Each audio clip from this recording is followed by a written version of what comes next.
all right, what the hell? Address the Jewish question. That's a hell of a thing to ask. So that's Jack Lintern, you know? I mean, really, that's a hell of a thing to ask. But I will say something about it, you know? And I've thought about this a lot. So there is evidence that Ashkenazi Jews, so those are Jews of European heritage, have IQs that are about 15 points higher than the population average. So that's a lot, 15 points. It's about the average difference between the typical high school student and the typical state college student. It's a lot. And one of the things that means is, so imagine there's two distributions and that they overlap, and that the Jewish one is the mean is 115, so the whole distribution is shifted to the right. What that means is that if you go up into the higher IQ strata, 130, 145, way the hell up there, that Jewish people are overwhelmingly overrepresented at the high end of the IQ distribution. Now, the price they pay for that is some increased propensity for neurological diseases that seems to be associated in some sense with that heightened IQ. Now, you know, the science on this isn't settled, but it's reasonably solid, you know, given the standards of such things. Okay, so Jews are going to be overrepresented at the high end of cognitively complex disciplines.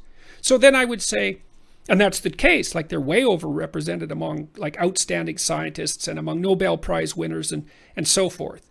And so, you know, people look and they think, well, why are there a disproportionate number of Jewish people in positions of authority? And they say, well, it must be a conspiracy. You know, it must be systemic in some sense. It's like, no, it can be simply accounted for by that relatively large IQ differential.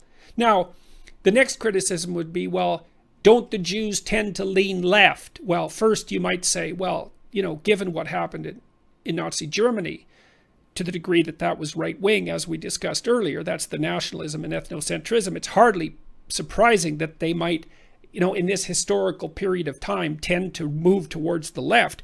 But more importantly than that, IQ is associated with trait openness.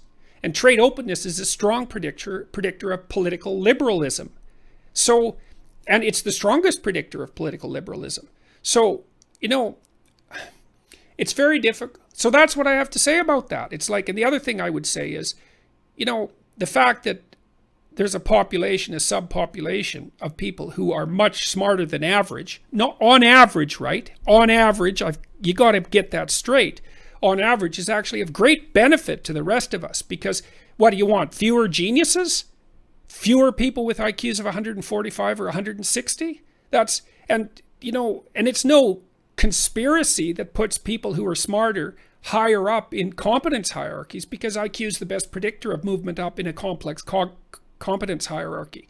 So there, I've addressed the Jewish question. It's like it's a confusion between ethnicity and IQ as far as I'm concerned. So I'll probably get like painted 6 different shades of black for that answer, but I've thought about it a long time. It's the best that I can manage.